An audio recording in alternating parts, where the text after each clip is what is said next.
Okay, what's going on, LBHT crew B? What is going on?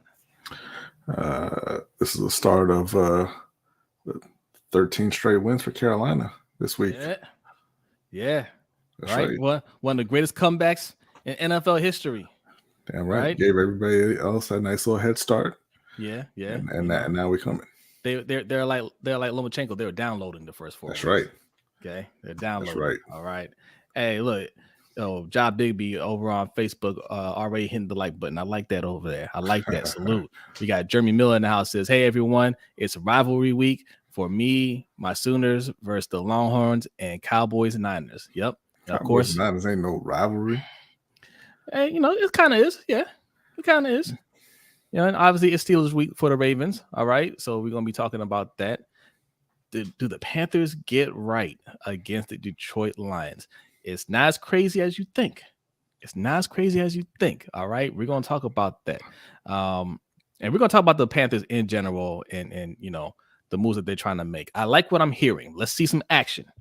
We want to see some action next. All right. Salute to Marco G. Thanks for coming through. Says, what's good, fellas? If Steelers are looking at a QB, I hear Daniel Jones is available for a 10th round pick and a couple of Skittles. The skills might be a little too rich for their blood. Yes, we got Coach in the house. What's going on, Coach? Salute, and make sure you are subscribed to Sip2 Tally Films. All right, he's part of the crew. Right, everybody's in the crew. You need to be subscribed to help build all of us up. But also, you get a little bonus. You like this show, you get to see us plus Hendo plus Chris is joking plus OTR Mike every Monday for the Ravens Roundup, along with Coach, obviously. So go over there and hit the subscribe button. And we got DDSQ in the house. Salute. Says, what's good, y'all? Looking forward to a great show. Thank you. Appreciate it. In fact, I didn't even say it again this week, man. I'm slipping. It is Wednesday. Happy Wednesday. Hope your week is going well. But if not, hopefully it gets better starting right now. All right. We are streaming live on YouTube, Twitter, and Facebook. So wherever you're watching, like Job Biggie B over on Facebook, hit that like button. All right. And if you are new here, hit that subscribe button. All right. Got Just Allo in the house. Says, hello, LBHT crew. I hope you are doing well. Hey, salute to you, Just Allo. Xavier Smith in the house says, gentlemen, I have waited all week. Good evening. Hey, that's what I'm talking about. Good evening. One Sessions in the house says, what's up, LBHT fam? Salute to you, One Sessions. What's up, One Session? Our guy Bazel says, yo, what's up, Bazel? Thanks for coming through. All right. Bazel got a YouTube channel. It's he posts videos. He's still trying to kind of find his way, but he does a lot of food reviews. I think he's leaning towards that. All right. And you want to hear his reviews. They're good reviews on restaurants. If you're not sure what to eat this weekend, Bazel gonna get you right. Okay. Malik B, what's going on? Salute. Says, what's good, kinfolk? What's good with you? Our guy Agent E in the house. What's going on, Agent E? Thanks for coming through. NDT Sports says, what's up, OGs? Hey, says, can't wait. Yes. And Matt D's in the house says, hello, best show on YouTube. Hey, I appreciate that. Thank you very much. All right. It's Steelers week. And even though the Ravens aren't looking the best, the Steelers are looking even less best. We're going to talk about that matchup, but again, these are the type of games that we fumble. So are we going to have another mishap, or are we going to take care of business? We'll discuss that. We'll discuss how the Panthers can get back on track. All right. And we're going to give a shout out to our guy Eric L over on Facebook showing us love. Salute to you, Eric L. Thanks for coming through. All right. And we got, we're going to talk about some news from around the NFL. Okay, a couple of things going on. We're going to discuss some NBA after the Damian Lillard trade. Who is your favorite for the NBA championship? We're going to discuss that. Also, there was a boxing match this weekend, a big one. Canelo Alvarez versus Jermell Charlo. All right, Canelo came out on top. Of course, you know that because you watched our reaction on Ring Kings podcast. So we're just going to recap it a little bit more and go into detail on one particular topic regarding that. And salute to Anonymous. Thank you for the donation. That's what I'm talking about. Says, greetings, everyone. Have a most excellent show. Thank you so much. Thank you. Much appreciated. And if you want to be awesome like Anonymous, there are 2 ways to do that. One, right below B, $ LBHT Show. That is the Cash App. Also, the pin link that you see in the chat box will take you to our Stream Elements page. Both ways, leave your donation, leave your comment. You get a nice little animation that's coming across my face there. It used to be right next to me, but my setup is a little off, but that's all right. We're going to work on that. Yes, so a lot to talk about. Your points, all right? You guys, we gave away our prize. Coach got his prize. Coach was the winner last month. He didn't get it yet, actually, because as I found out, they do not do e-cards. So I need your actual physical address there, Coach. Just send that out. Yeah. Oh, okay. Well, he's going to get his prize. We need to do a drawing, right? Yeah. I just updated the wheel and reset the points, so everybody should be back at 0. All right. So 38 people in here. All right. As you come in, what's going on, Yolanda? Thanks for coming through. What's up, Yolanda? As you're coming in and you're wondering about how the point system works, just real quick, you get points that accumulate every month. What's going on, Engraven? Salute to you. Thanks for coming through. What's up, Engraven? Every month they accumulate, right? The person with the most points at the end of the month gets a prize. Also, anybody that met the 1,000-point threshold will be entered in this drawing that we're going to do tonight. Okay, that's every month, and you get a $25 gift card from Amazon. All right. Yes. So, and all you got to do, exactly what you're doing now: watching, participating in the chat, donating, signing up to our Patreon, submitting questions, and we read them on air. There's all kinds of ways to get points. Signing up to our newsletter at LBHTShow.com. That's an easy 1,000 points right there. There's all kinds of ways for you to get some points and have a good chance to win a prize. All right. Okay. We are going to get this show started. But first, we like to start every show with a Black History fact, and B has a Black History fact for you. No, I don't. What I have actually is a Black History recommendation this week. Okay. This person, and full disclosure, I have not read this yet myself. It just came out recently, but I'm familiar with the author, Michael Harriot, who is a journalist. He writes for The Atlantic, for Griot, the Washington Post. He's been on CNN, MSNBC. You may be most familiar with him from Twitter. He posts long Twitter threads about a lot of basically about Black history and mostly correcting people who are incorrect online. But he just recently, middle of September, released a new book called Black AF History: The Unwhitewashed Story of America. And what that is a sort of retelling of American history, but the true version, not the kind of erasing a lot of the people who are involved, not whitewashing a lot of the other people who are involved and making them out to be a little more heroic than they actually were. We have a quote here from the book, early in the book. It says, "The story of America is a fantastical, overwrought, and fictive tale. It's a fantasy where Christopher Columbus discovered a land that he never set foot in. It's George Washington's cherry tree and Abraham Lincoln's log cabin. It is the story of slaves who spontaneously teleported themselves here with nothing but strong backs and a brain full of Negro spirituals. It's Betsy Ross's sewing kit and Paul Revere's horse and Thomas Jefferson's pen and Benjamin Franklin's eyeglasses and George Washington's teeth and liberty and justice for all. And it is a history predicated on lies." And then, obviously, from that point on, he goes through American history and tells the real version, relying on primary sources and other previous historians. So if you are interested in a more true-to-life version of American history, definitely pick it up. Again, it is Black AF History: The Unwhitewashed Story of America by Michael Harriot, and it is available now. There you go. I'm going to have to get myself a copy. All right. Salute to Kimberly Harmon. What's going on? Says, I think the Ravens going to beat the Steelers this Sunday. We're going to find out, Kimberly. Thanks for coming through. Yes. Jay is not happy with our Streamlabs bot. Says, why you had to tell the congregation that I had 0 points twice. Yes, look, most people don't have points right now. I mean, the month just started. Well, and that's messed up, particularly for Jay, because Jay has more than 0 points. Oh, okay. Oh, is that? Oh, well, Yolanda's got more than 0 points. Salute to Yolanda for the 20 donation. Well, I added some points to everybody just so that I could get the list there. But Jay has points because Jay, for once, submitted his question on time. Thank you, Jay. There you go. Appreciate you, Jay.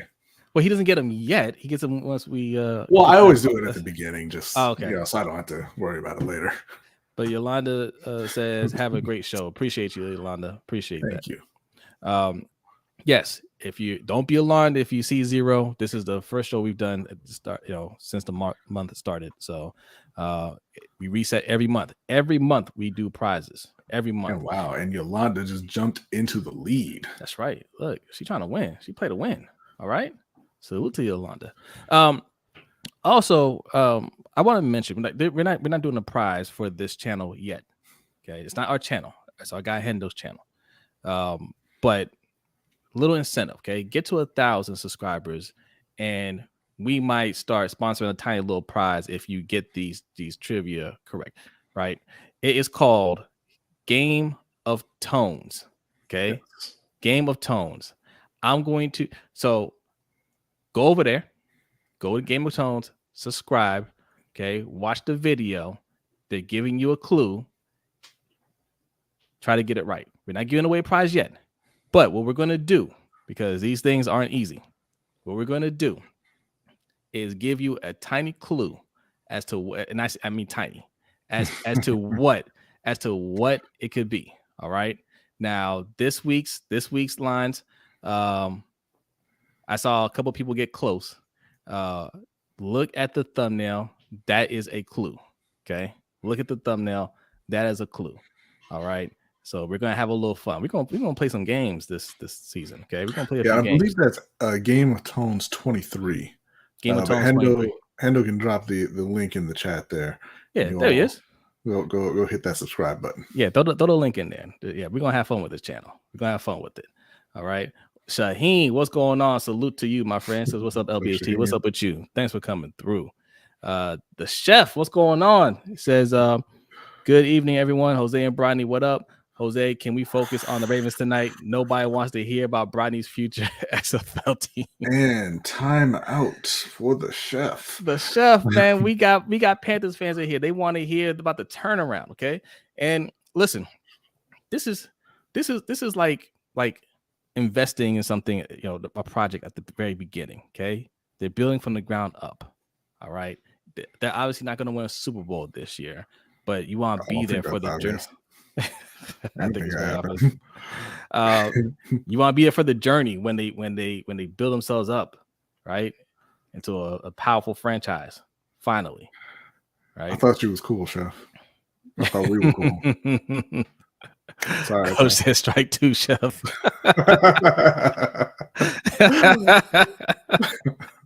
Jared Green, salute, man. Hey, Jared got a dope podcast too. Goes just like it says right there, Jared 011 Green. Go over there and subscribe to him. All right. Covers Southern a lot Ballers of Show. Yeah. So what? Southern Ballers Show. Yes, Southern Ballers Show. Southern Ballers Show. Yes. A lot of dope content creators in here, man. And this is the link right here for Game of Tones. All right. That's gonna be a lot of fun. All right, chef, you are forgiven. He says, my bad. Nah, it's still strike 2. Look, Dandy says, no Panthers disrespect. A win is coming. All right. But like every time Dandy types something, it sounds like disrespect. Like they got the upside down smiley face. I feel like you don't believe that, Dandy, and I don't appreciate you coming at me like that while pretending to have my back. Oh boy. All right. We're gonna talk some Ravens and Steelers right now. Listen, if you guys don't know, you can find B. You want more content from Brodny. Every Tuesday he's on Suge's channel, Suge 9323. He does the Steel Conspiracy. But what I'm not liking here. I think I hope you're not sharing my notes with Suge. He's always stealing my topics. Okay, don't appreciate it. But Suge is a Steelers fan, so. Suge, I got to listen to some of it yesterday. He doesn't feel good. Usually he's He's overconfident. Okay, filled with confidence that the Steelers are going to beat the Ravens, and sometimes he's right, even with Kenny Pickett, surprisingly. But this time around, doesn't feel so good. All right. I was actually kind of like, I don't know, because Mike Tomlin, like you've never seen him have a losing season. Even when they're awful, they find a way to split with us, right? Even with Kenny Pickett, but Kenny Pickett was hurt, and I'm like, well, Mr. Trubisky might give him a better chance to win, but Kenny Pickett said he's going to play. He'll be ready to go for Sunday. That's what I'm talking about. That's what I'm talking. I think it's 6 of one, half a dozen of the other, really, with those two. Yeah, it's kind of whatever. Has he conceded that Kenny Pickett is bad? Not that he's a bust, but that he has been bad this year. Yes. Well, he was drafted in the first round, wasn't he? Yes. I was going to say, okay, yeah, I wouldn't call him a bust. Like, yeah, it's the first round. I mean, he hasn't started a full year yet, but he looked much better in the preseason, and once the real lights came on, I mean, well, okay, so again, this goes back to how do we define a bust? Because yes, he was drafted in the first round, but it was a weak quarterback class, and I don't think people had high expectations for him. You know what I mean? I bet the Steelers did. And so far he is not meeting them, but it's still early, and you've still got Matt Canada there, who's a bad offensive coordinator, and they got to give him more time. Yeah. Just Al says Kenny Pickett was a champion in the preseason. Yeah, he was. Did he look good in the preseason? He did. I bought in completely in the preseason. I thought like he had gotten himself on track. He was about to have a breakout type year. And he did in the opposite direction. Salute to Marco G for the 333 says, seems like Steelers fans feel the same way about Matt Canada the Ravens felt about G-Row. Oh, yeah. I've been hearing this from them about Matt Canada for years. They definitely feel that way. At least you could win games with G-Row. These head coaches and their loyalty, even if it's hurting their team. Yeah. It's a nepotism league. Yes, I'm not trying to downplay the knowledge that some of these coaches and GMs have, and how hard the job is or anything like that. Of course. But there are a lot of bad ones out there that don't know what they're doing, and they're only just hiring people that they know. Okay, anybody can do that. Anybody. That doesn't take skill to just throw somebody in there and be like, oh, we'll just do something.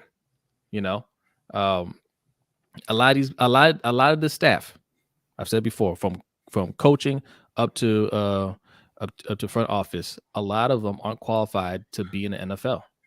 For example, the Jacksonville Jaguars are off to kind of a shaky start, right? Haven't really looked the way that people thought they would look, particularly having added Calvin Ridley. Do you know who their offensive coordinator is? No. It's a man named Press Taylor. Now, does that sound familiar to you at all? Press Taylor? Press isn't his actual first name. He goes by Press, which is shockingly an upgrade from his first name. His actual first name is Sherwood. So he said, "Nah, call me Press." He's not. Let me guess. Is he the son or nephew of Zach Taylor? No. See, I mean, just brother. Yeah, brother. That's Zach Taylor's younger brother.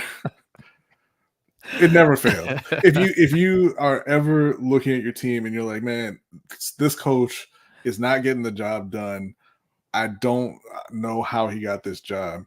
Google his name and his family, and you will find out how he got that job. And again, it's not to say that he's terrible at his job or anything, but that's how he got his job. Listen. Some of these coaches, because this is where people will try to defend it. Kyle Shanahan is doing a great job. Yeah, okay. Like, yes, you're going to get some relatives that are good at their jobs. Yeah, right? Again, it's not a commentary on the quality of their coaching.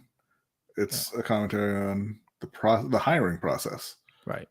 Because he's doing a bad job, but he'll be allowed to continue to do a bad job until he can fix some things. And even if he doesn't, even if he doesn't, he will float around and have a full career in the NFL. He may not be a coordinator. He might be, running back coach, offensive consultant, whatever. They'll find titles for him. He will stay fully employed. He'll collect a full pension from the NFL, whether he can coach or not.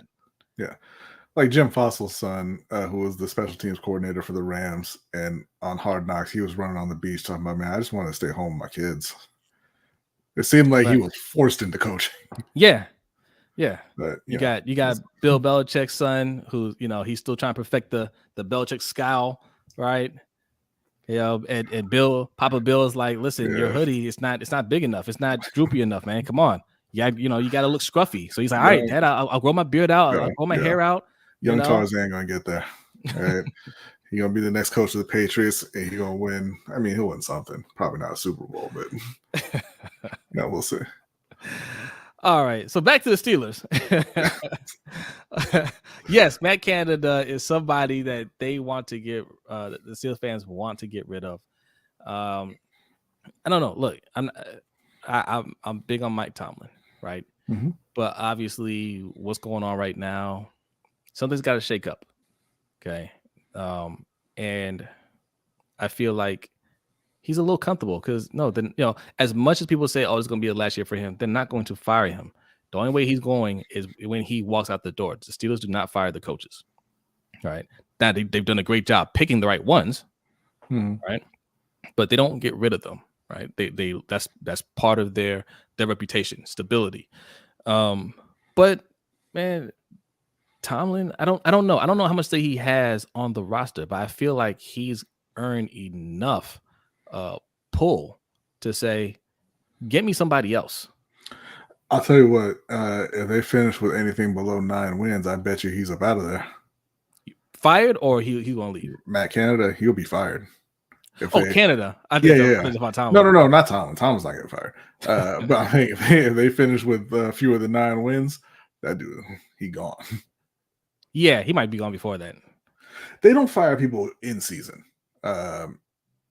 But February, very early. he'll be receiving word that he needs to find employment elsewhere. Like, hey, I heard this is a leap year. I need you to go ahead and leap onto this next flight, get up, get up out the state, find your next job. Zeke Okage, what's going on? Salute to you, says Jose and Brodny. What's good, Unks? And everyone in the chat. Indeed. 70 people in here, hit that like button. If you're new, hit the subscribe button. We haven't set goals in a while. Yeah. We haven't set goals in a while.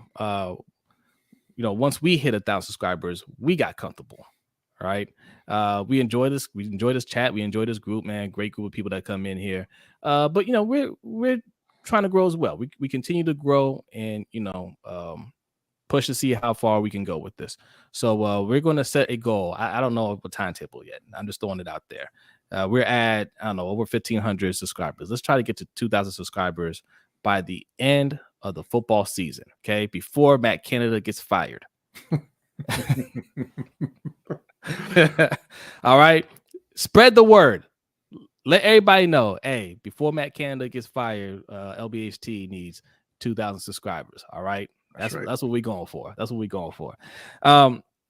So no, I don't see the Steelers winning this game. The Ravens, had we not lost to the Colts, I could see them being a little overconfident and taking this game for granted because we're up in a division, undefeated, and it's just another week that players can heal up, right? And it's not a big deal. Okay, they lose that game, so what, right? But taking that L to the Colts early, a game that you shouldn't have lost. I every time I say this, John Harbaugh proves me wrong, but I feel like there's a heightened sense of urgency to not slip up like that. And we beat the Steelers. That's 3-0 in the division. Mm-hmm. I mean, it's only week 5, so you don't want to really, you don't want to jump the gun a little bit, but that's essentially you're locking up the division. Yeah. And that's why the loss last week for Pittsburgh to Houston was such a big deal. They caught a 30-6 beat down from a team that they arguably shouldn't have lost to, right? On the field, it looked like they should have lost. They looked like the worst team. But going into the season and going into the game, we kind of thought that they were the better team. They should be able to handle a rookie quarterback and a rookie head coach and a pretty young roster. They were not able to. And it's, again, it's put them in a spot where they're not tied for first in the division with Baltimore like they could have been. Now they're looking down the barrel of being under 500 and just getting stuck back there with the Bengals and the Browns fighting for second place. And, Baltimore being way out in front. And the problem for Pittsburgh is right now, how do you turn it around? Because the O-line still isn't great. The run game hasn't really gotten going. Najee Harris has 210 yards for the season through 4 games. And granted, he's not getting a ton of carries. He has 49 carries, but they're just not really getting that going on the ground like we kind of thought they would after they drafted the offensive lineman and they drafted Darnell Washington. But the biggest issue is Kenny Pickett is not able to find their receivers. They've got George Pickens out there. They've got Calvin Austin. They've got Pat Fryermuth did get injured. He's out for a few weeks. They got Allen Robinson. They had Deontay Johnson, but he's hurt as well. But he played a couple of games. He played 2 games. He has 3 catches. And that's the thing. They can't get the ball to their playmakers. George Pickens, an immensely talented receiver. He's played all 4 games. He has 16 catches. That's 4 catches a week. That's not enough. That's not enough touches for a player like that. And Kenny just can't get the ball to them. Now, Marlon Humphrey, I believe, was back at practice. Yes. I think Tyus Bowser was as well. Oh, was he? Okay. I believe so. Chat can correct me if I'm wrong on that, but I thought I saw his name on the list. Good. But even if Tyus isn't back and it's just Marlon, that's not going to be great for Kenneth. He's not going to have a great day throwing against this Ravens defense. And they're going to be able to continue to get to the quarterback, even though yes, they have to blitz to do it. It's not going to hurt them with Kenny being the one who's dropping back to pass. Like, he's not going to be able to hurt them. Odell and Bateman were at practice. Yeah, they were both practicing. Ronnie Stanley was practicing. So it looks like you may see the Ravens near full strength. So I would expect the offense to really get on track this week. I would expect the defense to have a field day against Pickett and that Steelers offense, honestly. And we always talk about Harbaugh and not, like you're saying, not getting the team prepared. But you're always going to be up for the Steelers. That's not a question. They're always going to be ready to play Pittsburgh. Yeah. So I think that Pittsburgh has, and you saw it with Suge last night, right? Like you said, he's always picking the Steelers, but he was very wary. He knows what's coming on Sunday, and it's not going to be good for Pittsburgh. Yeah. So I think we're all picking the Ravens here, but I want to talk about these players coming back for the Ravens, right? Very excited for Ronnie Stanley because Tyler Linderbaum came back and looked like Tyler Linderbaum, right? Mm-hmm. One of the better centers in the league. I mean, huge difference. And I think when Ronnie Stanley comes back, it's going to be the same thing, right? That O-line is going to get better. And also it's subtle, right? Because if you look at the Colts game and you look at last week's game against Cleveland, I don't think the play calling was much better. The execution was better because Lamar had a little bit more time thanks to Tyler Linderbaum, right? And Ronnie Stanley comes back, he's going to have even more time. And then you got players like Odell and Bateman coming back that can, they know how to get open. They know how, they're good with the catch. The offense will start to take a step in the right direction. That already is. But they will further that. And you can see just off of last game, Lamar is feeling more comfortable. He's getting more confidence in this offense. So, yeah, I feel good about this game, going into this game. Now, look, we've talked about this, and there's this narrative going out here with Ronnie Stanley and how we need to get rid of him. How many of you guys think we should get rid of Ronnie Stanley because he's hurt too much? I'm just curious. Put that in the chat. I'm just curious. I just want to see how many of you guys are on the Ronnie Stanley. He's got to go, man, because high price always hurt, right? I'm curious. Like, how many of you guys think that? Because positions like that are very hard to replace. I'm not against replacing him with somebody good, right? If you find a good young left tackle and you're like, hey, it's time to move on from Ronnie. All right, fine, right? As long as that left tackle can play at a high level, I don't have a problem with it. But this, let's just get rid of him so we can save some money. Like, what are you gonna do with it? Like, what are you gonna? Yeah, Makari ain't it. You're right, Hendo. Makari ain't it. He's a sub, right? Mm-hmm. Shaheen says he's one of the only 2 decent linemen that we have. Yeah. So that's something that, again, if you're saying, all right, we gotta go pick up somebody else to strengthen the O-line, but it can't be Ronnie Stanley. I can meet you halfway there, but I say you leave that be. Matt D says it hasn't crossed his mind. Good.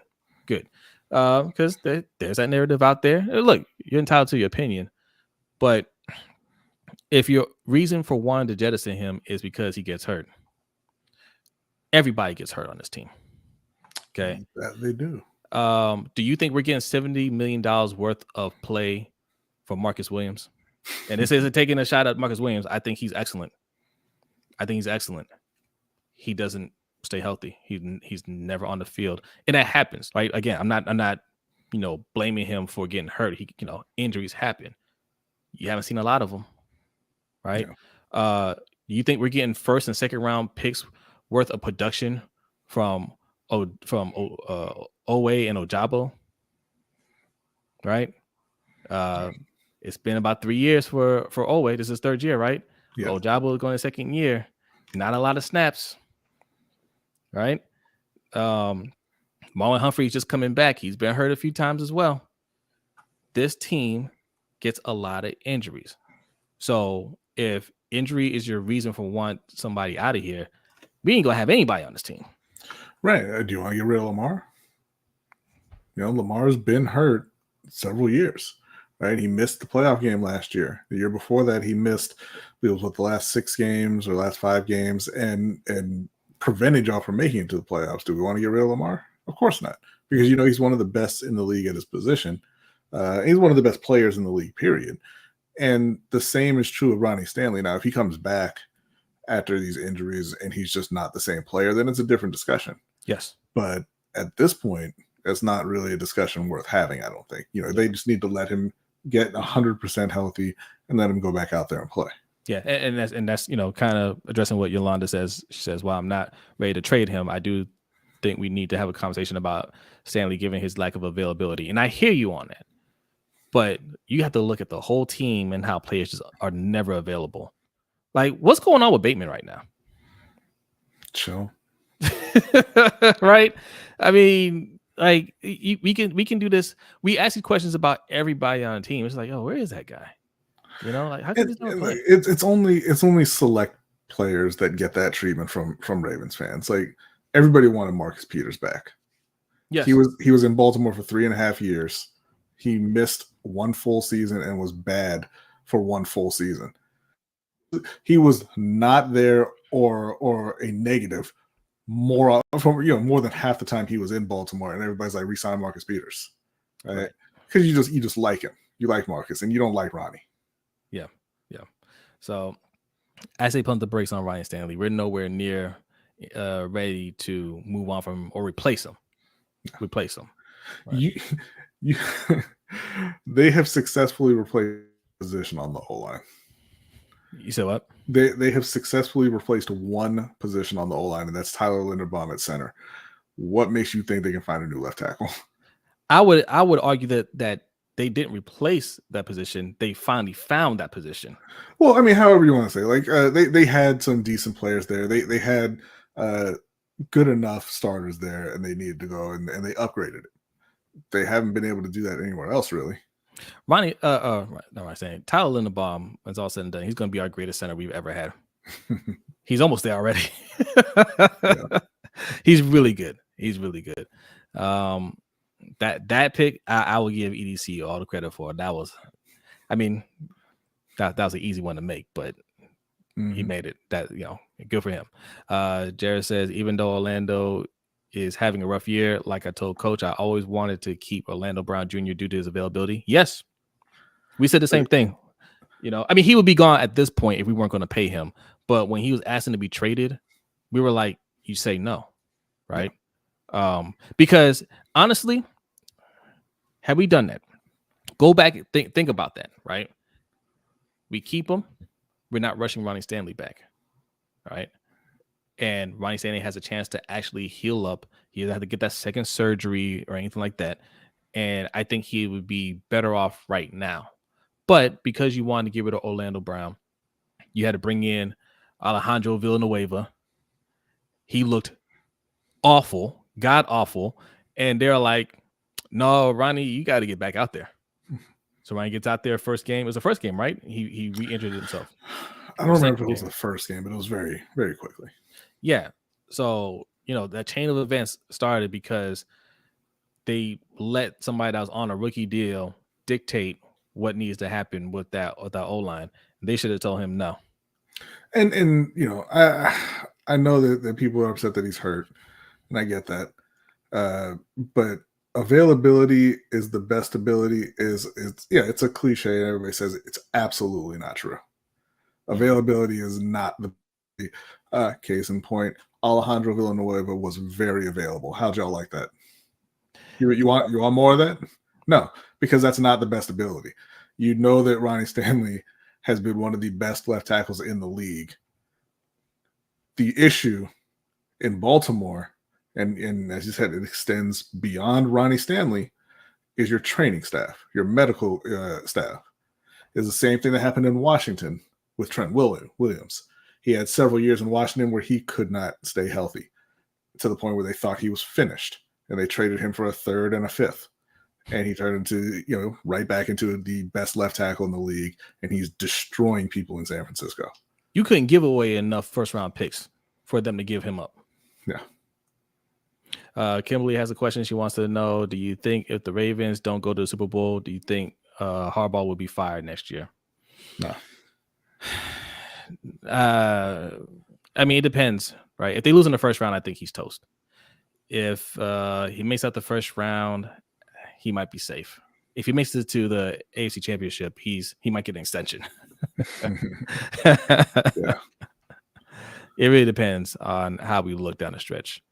But there are high expectations, I feel like. I think there's a sense of urgency. And really, it depends on Lamar Jackson's feelings on it now, because now that he's flexed a little muscle and he's got his contract, Bishotti, EDC, they're more tied to him than they are to Harbaugh, right? So if he has a conversation with Bishotti in the offseason or EDC in the offseason, and he says, look, man, I just don't think I can go any further with this guy. That's it, right? If you're a quarterback that's locked up for 5 years says, look, I've had 6 years with Harbaugh. It ain't working out. We got to go another direction. Then that's what it is. But I doubt very seriously that he would do that. I don't think so. Do that, and you know, quarterbacks might do it later on in their careers, but nobody wants to get labeled a coach killer. Malik, why is Alejandro Villanueva a bad example? Oh, I see. Is that what he's talking about? Villanueva? I'm assuming so. That's what he said it. Well, no, he's not a bad example. He's a bad player, and that's the perfect example, right? You're saying, hey, get rid of this guy and just throw this guy in there. He can't be any worse, or at least he's available. Well, okay, but he's a turnstile that gets your player hurt. Like, no, thank you. You know, and it doesn't have to be get rid of this guy for a bad player. It doesn't have to be that. But a lot of cases with us, that's what it is. Get rid of this guy and just throw this guy up. Next man up. and the next man ain't ready. Yeah. So, but yeah, all that to say, we got a donation. What we got? Oh, another one for Anonymous. Appreciate it. It says chances Mr. J rushes for three times or less for the rest of 23. Oh, okay. Talking about Lamar. Chances Lamar rushes for what? 3x? Yeah, or less. I'm sure 3x or less. Or maybe he meant 3K, 3,000. Well, not 3,000 rushes. I don't know. He's listen. I thought he was going to be well below 1,000 yards. Let's say that. I thought he was going to be well below 1,000 yards this season until I saw the Colts game and last game. But you know what? He's still not rushing as much, but the amount of carries is still worries me. Like if he's just asking, what are the chances he rushes 3 times or less in a game the rest of the season? I would say 0. I think he's okay. I think that he would. I mean, if I'm reading that right, I think that he would just. I mean, he's going to run that just on scrambles most weeks. Yeah, and they have not stopped calling design runs for him.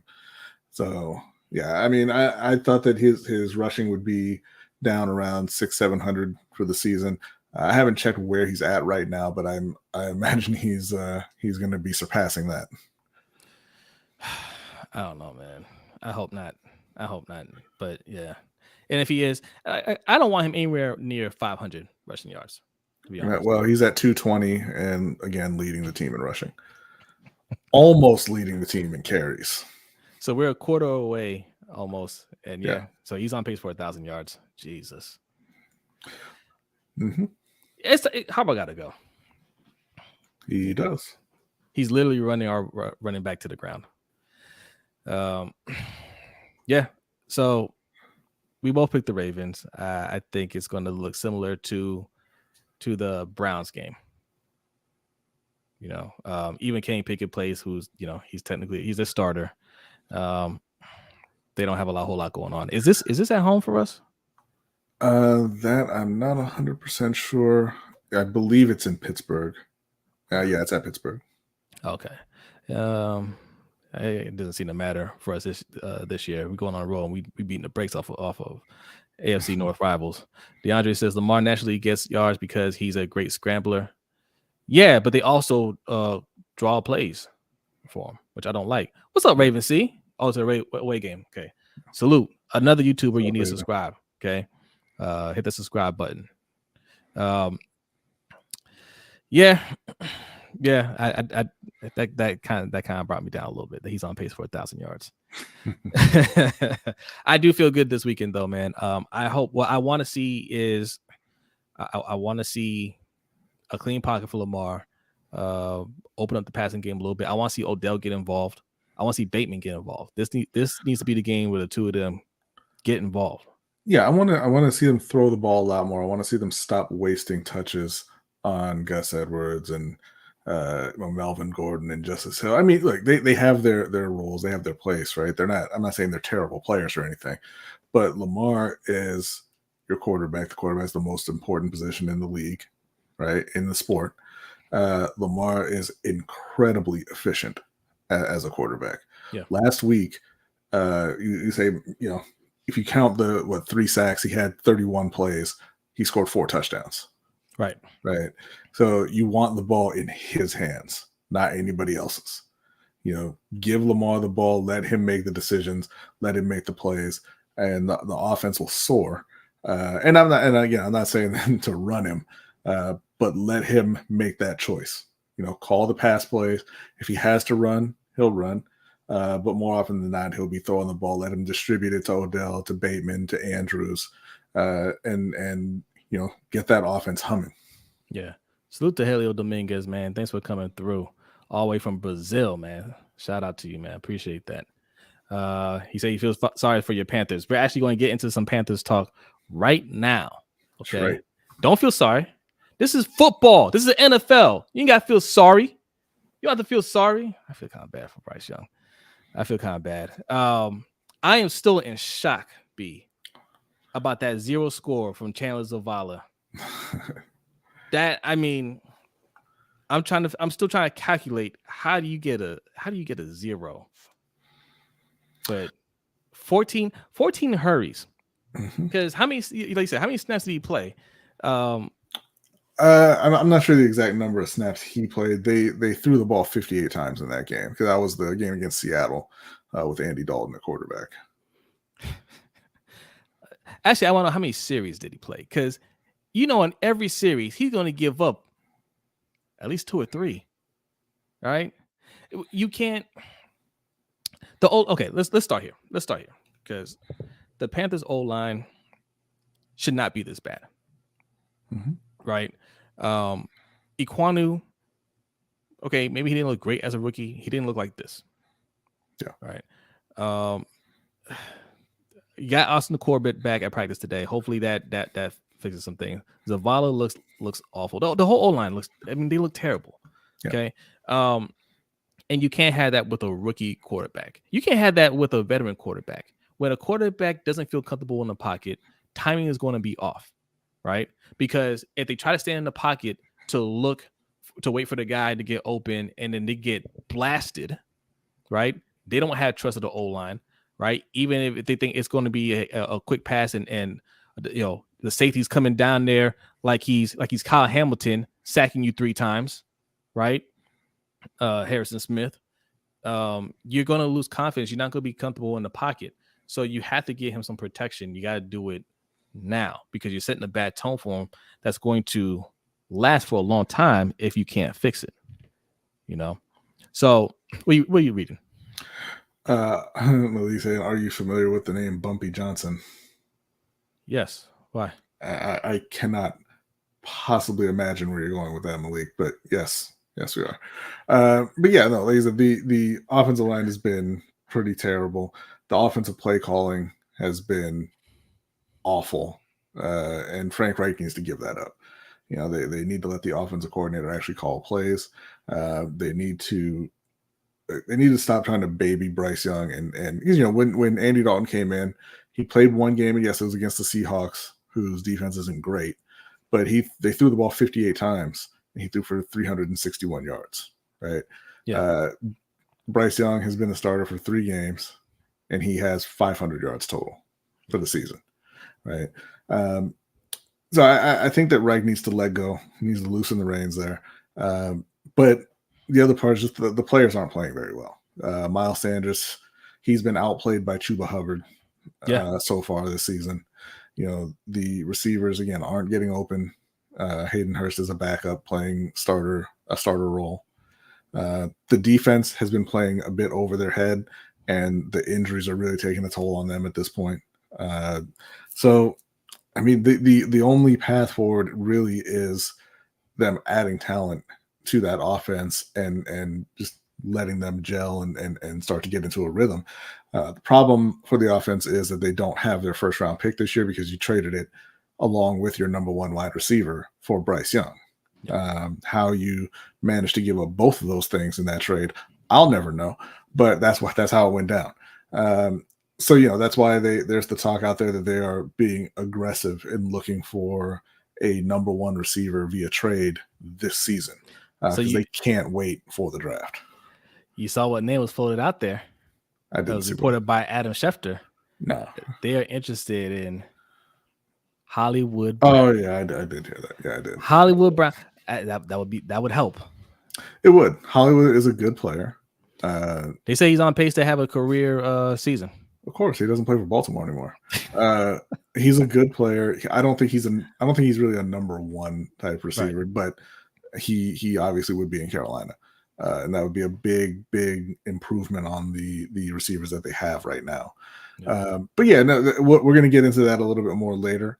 But yeah, at this point, they just got to keep fighting because, like I said, they don't have that first round pick. So it's not like they can just tank and say, hey, Marvin Harrison's coming to save the day. He's going to Chicago. Yeah.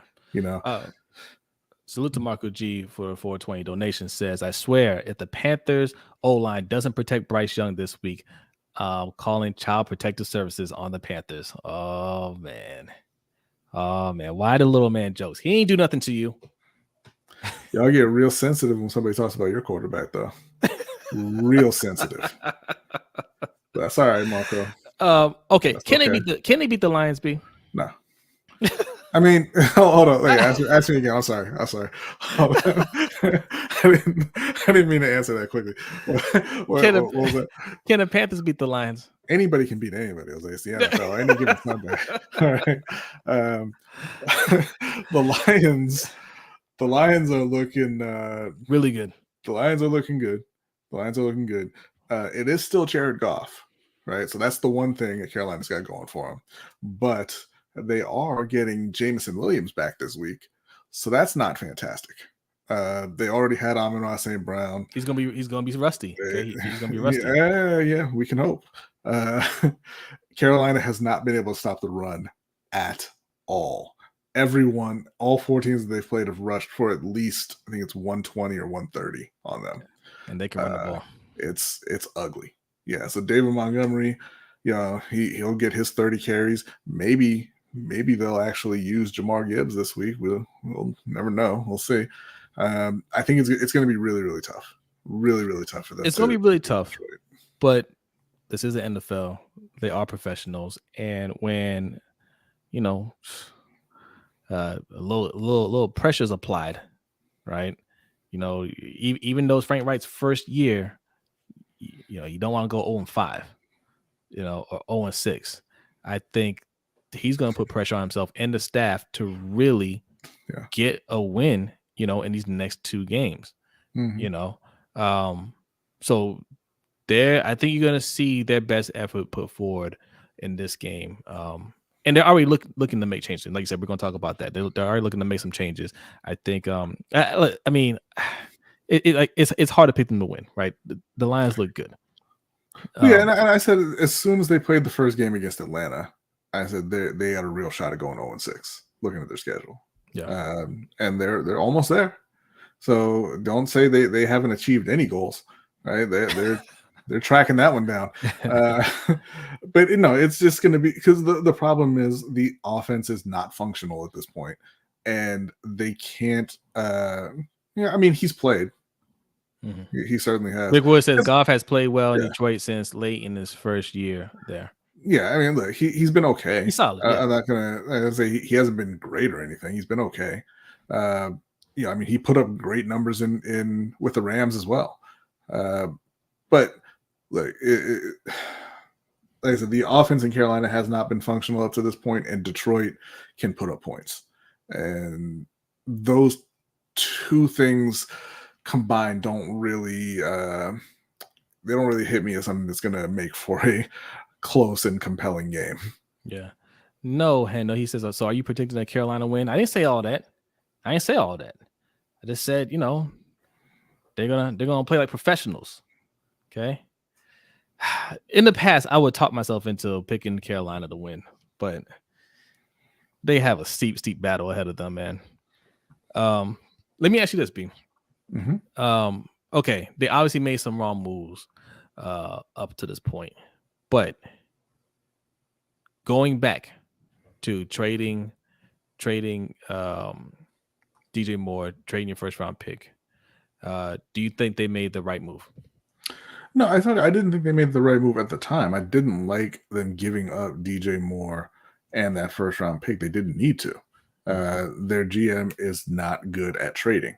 And you know that by that point, Jay had talked me into Anthony Richardson anyway. So they definitely didn't need to get up to 1. Yeah. But, and again, look, they didn't need to give up all that to get to 1, right?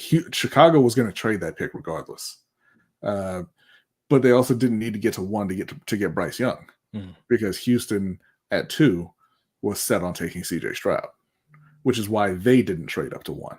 Right. When Chicago was trying to get that done. So no, it was I don't want to say it was a mistake because you have to get your franchise quarterback. But it was a poorly negotiated deal. All right, I'm gonna ask another question, right? Because Hannah put this up here, and we've been saying this for a while because we like Justin Fields. Says Justin Fields would have prevented all of this. Now, given how Justin Fields, like the the Bears are a dumpster fire. Fields hasn't looked great. He looked good this last Sunday, but overall he hasn't looked great this season. Do you think? Would you still rather have Justin Fields over Bryce Young, or do you think Bryce Young will surpass Justin Fields? I think that, and I hate using these words because like they're not really real, but it's just kind of how we talk about prospects. I think that Bryce Young has a higher ceiling. I think he's a more accurate passer.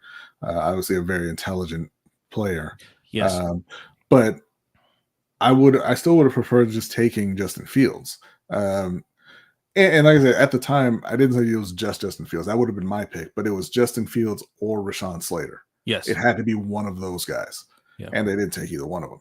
But had you taken Justin Fields, right, I think that, being in a different situation, he turns out completely differently. Chicago, they don't know how to develop quarterbacks in Chicago. They never have. Real quick, who's the greatest Chicago quarterback of all time? Rex Grossman. I mean, you could argue that. It's either Rex just because he got to a Super Bowl, McMahon because he won the Super Bowl, or Jay Cutler because I don't know, because they don't have anybody else, right? They don't know how to develop and nurture a quarterback in Chicago. So I think it would have gone differently. But let's just say it went exactly the same. How about Jim McManus? Let's just say, that it goes exactly the same, and Justin Fields just can't play. Let's just say that's what it is. Okay, you're still not trading away that second, fourth, and sixth for Sam Darnold. You're not making the trade for Baker Mayfield. You're not trading away DJ Moore and your future first. You're probably not trading away Christian McCaffrey. Because you're thinking, hey, I've got my quarterback, I'm rebuilding around him. Right. And if he is that bad, you're going to be in position to draft your next quarterback this year anyway. Yes, that's a good point. So, I agree, though. If you have what you believe is your franchise quarterback at the time, you're not doing a fire sale. Yeah. Right. And this team would be much better off. Yeah. I mean, the thing that really brought you down was Matt Rule. Not a good coach, and you give him way too much power to make this, personnel decisions. Really set you guys back. And like you said, Fitterer, he gets taken advantage of in these deals. So, all right. Do you want to discuss? So look, we're not picking the Panthers, right? We're both picking the Lions to win this. We'll see when we do our Week 5 predictions. Okay. All right. You got to do scores there. But all right. But trade options. So. They're not making. No. I meant when I said later, I meant later because that's one of our questions. Gotcha. Okay. All right. So we'll say that for later. But I forgot to ask this earlier because we talked about Kenny Pickett and how Tomlin should be looking to move on. Could they be in the market for somebody like Justin Fields? I don't think so. I think that if they're going to move on from Kenny Pickett, they're just going to move on and they're going to draft somebody else. But also, it's going to depend on how they finish the season, right? Like if they have a Mike Tomlin season, they're not going to be in position to get a Caleb Williams or a Drake May or maybe even a Shedeur Sanders. They might be, maybe they're in position to go for Michael Penix just because of the number of quarterbacks, and that'll push somebody down. But I don't think that they would look to trade for Justin Fields. I think it's going to be tough for them to find a trade partner, depending on how the rest of the season goes. If he plays more like he did on Sunday against the Broncos, then they'll be able to move him. If it's closer to what we saw the first couple of weeks, I think they'll have a more difficult time. I don't think you're going to find a team who's ready to just kind of trust their future to Justin Fields, especially with a deep quarterback draft. That's a good point. Good point. MDT Sports says, no, Jose, his name is Mittens Pickett. Yeah. Baby hands, all that. All right. What we got next? Up next, we have Around the NFL. Oh, well, before we start that, all right, we still got over 60 people in here. Hit that like button, and if you're new, hit the subscribe button. Okay, new goal we got around here. All right, 2,000 subscribers. How many of you guys remember what we did when we hit 1,000 subscribers? Put it in the chat if you remember what we did. Okay, we did something special for 1,000 subscriber celebration. Put it in the chat if you remember. All right, I'm just curious. How many of you guys been rocking with us for that long and remember what we did? It was a surprise. We didn't tell anybody. Okay, we just put it out there. I know who remembers. Oh, but don't bring him up until he fixes his name.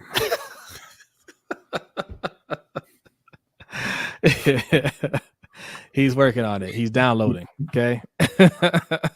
Oh, there he goes. Jeremy says he wasn't there. That's all right, Jeremy. That's fine. Screw you, Jeremy. No, I'm just Look, it's labeled like it's in the title. You can go look it up. You can go see what we did. Thank you, Rick. Appreciate it, man. Hey, appreciate it, Rick. Thanks for subscribing. Salute to you. Also, Rick, you get points for subscribing. Okay, we have a point system here. So I'm not sure how many points you get for that, but you get points. Okay, if you're not aware of how our point system works, we do prizes every single month. The person with the most prizes gets a prize. That prize varies; it changes. The second prize we give away is a giveaway, right? You need to qualify just 1,000 points, and you enter our drawing, and we give away a $25 Amazon gift card, which is what we're going to do tonight. We're going to do a drawing. Okay, so easy way to get points: participate in the chat, donate, subscribe, sign up to our Patreon, patreon.com/LBHT Show.